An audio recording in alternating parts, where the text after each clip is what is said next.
This is a recording that I did before they locked me up in 2015. I think this is 2012.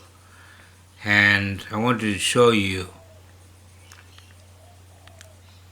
three of that's my Ibanez guitar, a steel string. That's my Fender Precision bass, and that's one of my Valencia guitars. They were stolen, and then my bass drum was stolen only this year by Remondis. It was in the garden. That symbol over there is a Kashian symbol, a Russian symbol that I'd had for many years and used on lots of my recordings. Now, firstly, all of those instruments have my writing, my name on them and other writing on them. The second thing is that every instrument has a unique sound signature, so they can be traced. I can tell you who was involved in the theft of the guitars, and that is the guy from Moorooka police station by the name of Darren Boersma. He's still working there, been working there for years. Walters has been working, Michael Walters. They're both senior constables. Mike Walters is the guy who came when I rang 000, when a Pacific Islander came into this room and stole some money. When I came out of the kitchen, he ran out through the door and got in his car. But then he reversed back and he wouldn't leave, saying that I was not mentally, I know you're not right in the head. And he was scared that I was going to post photographs of him on Facebook. I could have, but I didn't. I sent the photographs of him to Mike Walters at the Moorooka police station. When I asked Mike Walters about it last year, he said he doesn't know what I'm talking about. He also said he didn't remember taking me to the city watch house. I remember it very clearly. He took me twice. He picked me up when I was doing gardening. So I had no shoes. He wouldn't let me put my shoes on. He took me to the city watch house. Then they cancelled the appearance and I had to sleep overnight in the city watch house. Michael Walters has done it twice. And he's also abducted me and taken me to the PA hospital. And when I got assaulted again by my sister's skip-bin man, I found out his name is Michael Carroll. Michael Bruce Carroll. I think his middle name is Bruce. And he runs a skip bin where he's not got any employees. Carroll is the same surname as the police commissioner. I don't know whether they're related or not, but the skip bin man, Michael Carroll, punched me, kicked me and tried to smash my camera, this camera. After shouting or telling me, "Don't fucking kill me, cunt." So I called 000 and Michael Walters came again and sided with Casimati and the skip bin man. That's because he was all set up. He said he'd heard that they were going to clean up my house. They didn't clean up my house. They robbed me,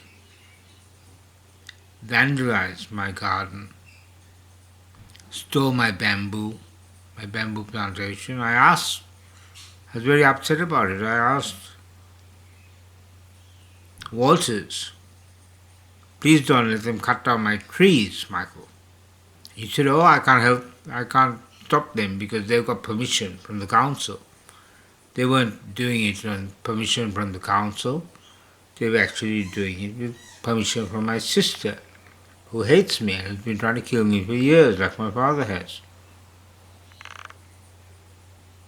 And so Michael Walters came, answered the 000 call with a white South African guy with a beard and skinhead.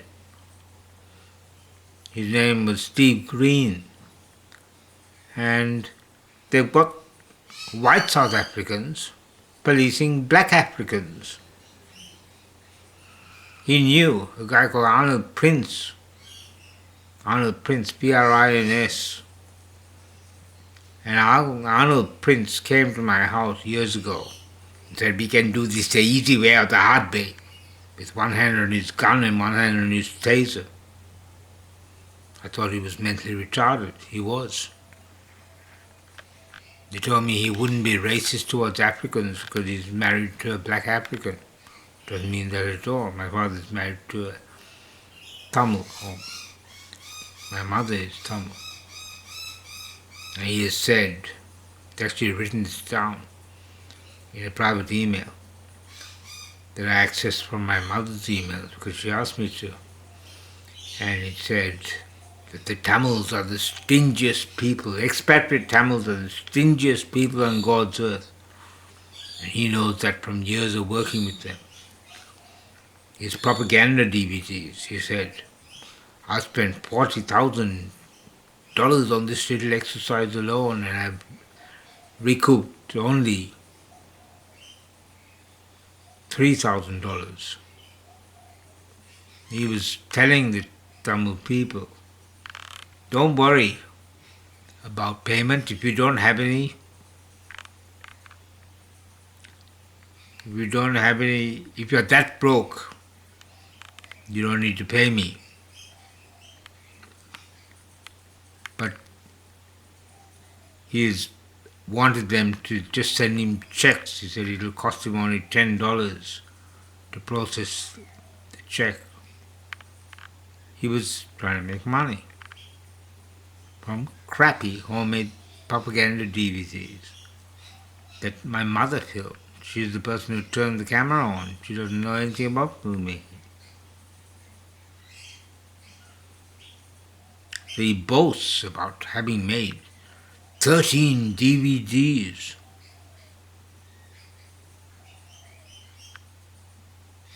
Absolute crook. Absolute crook. My sister is as well. My sister protects him and has been stitching up my mother's injuries for years. I didn't know that she was being punched by my father. But I do know now. That's how she got black eyes. When I told Michael Walters, do you know how she got the black eyes? He said, I didn't know, but I suppose you got to tell me. He didn't give a shit about it. So this Arnold Prince, when he came, I asked him if he's a Freemason. He said, no, I'm a member of the Afrikaner Broederbond, white supremacist brotherhood of Afrikaners. They're putting these racist Africans, white Africans, South Africans, and people from Rhodesia. They're putting them in positions of power over black people, just like they did in apartheid South Africa, but Australia. It's not about First Nations. A whole lot of white people with blue eyes and blonde hair calling themselves First Nations. It's all about color in this place. I know that from the years, 47 years that I've been living here. And psychiatric patients have an even worse mortality rate than Aboriginal people.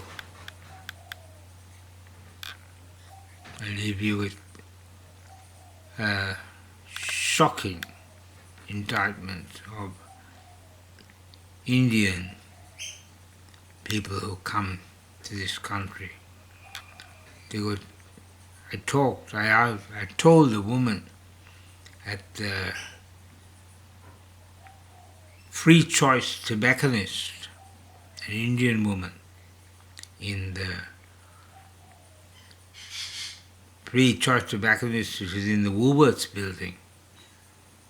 I said, they sent an 8-year-old child to jail for 2 weeks for stealing a cigarette lighter. And she said, well, he shouldn't have stolen it, should he? Appalling. So I want the return of my property. I want the people who have stolen, robbed me over and over again. I've also got documentation of my coin collection, videos of it all, photographs. I want the thieves, the crooked coppers, arrested and charged, like they should be. They just robbed me with absolute impunity.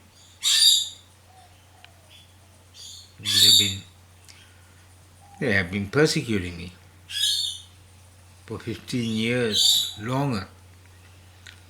When I was first locked up in 1995 in Melbourne, St Kilda, the skinhead cop, I still remember his name, it was Constable P. St Clair. He said, I'd kill all you black bastards if I had my way. So Steve Green said, it's not a good thing to say, it's not a good thing to think.